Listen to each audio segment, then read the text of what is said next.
அமெரிக்காவில் சட்டவிரோதமாக குடியேறியவர்கள் வெளியேற்றப்படுவார்கள் என ட்ரம்ப் அறிவித்திருந்த நிலையில் முதல் கட்டமாக 205 இந்தியர்கள் இந்தியாவிற்கு திருப்பி அனுப்பப்பட்டுள்ளனர். இந்நிலையில் இந்தியர்கள் பயணித்த விமானத்தில் அடிப்படை வசதிகள் கூட இல்லை என்று சர்ச்சை எழுந்த நிலையில் அதன் போட்டோ வெளியாகி அதிர்ச்சியை ஏற்படுத்தியுள்ளது.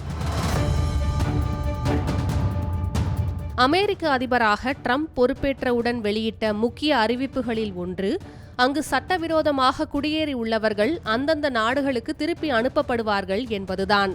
அமெரிக்காவில் பல்வேறு நாடுகளை சேர்ந்தவர்கள் சட்டவிரோதமாக தங்கியுள்ளதால் பெரும் பாதிப்புகள் ஏற்படுவதாகவும், அப்படி தங்கியுள்ளோர்களை கண்டுபிடித்து உடனடியாக அவர்களின் சொந்த நாட்டிற்கு திருப்பி அனுப்ப அதிகாரிகளுக்கு ட்ரம்ப் உத்தரவிட்டிருந்தார்.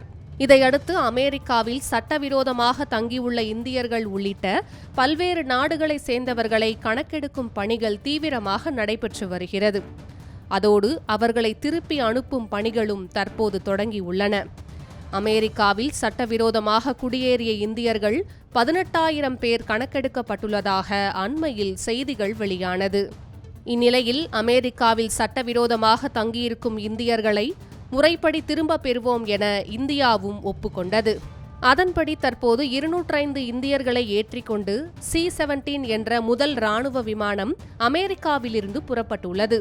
முதல் கட்டமாக சான் ஆண்டனியோ மற்றும் டெக்சாஸ் பகுதிகளிலிருந்து சட்டவிரோதமாக தங்கியிருந்த இந்தியர்கள் இந்தியாவிற்கு திருப்பி அனுப்பப்பட்டுள்ளனர்.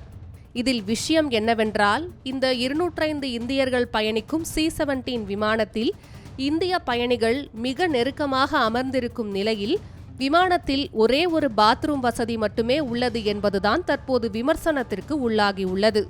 பொதுவாகவே ஒரு விமானம் என்றால் அதில் 50 பேருக்கு ஒரு கழிவறை என்ற விகிதத்தில் கழிவறைகள் அமைக்கப்பட்டிருக்கும். அதன்படி ஒரு விமானத்திற்கு குறைந்தது 3 கழிவறைகளாவது இருக்கும்.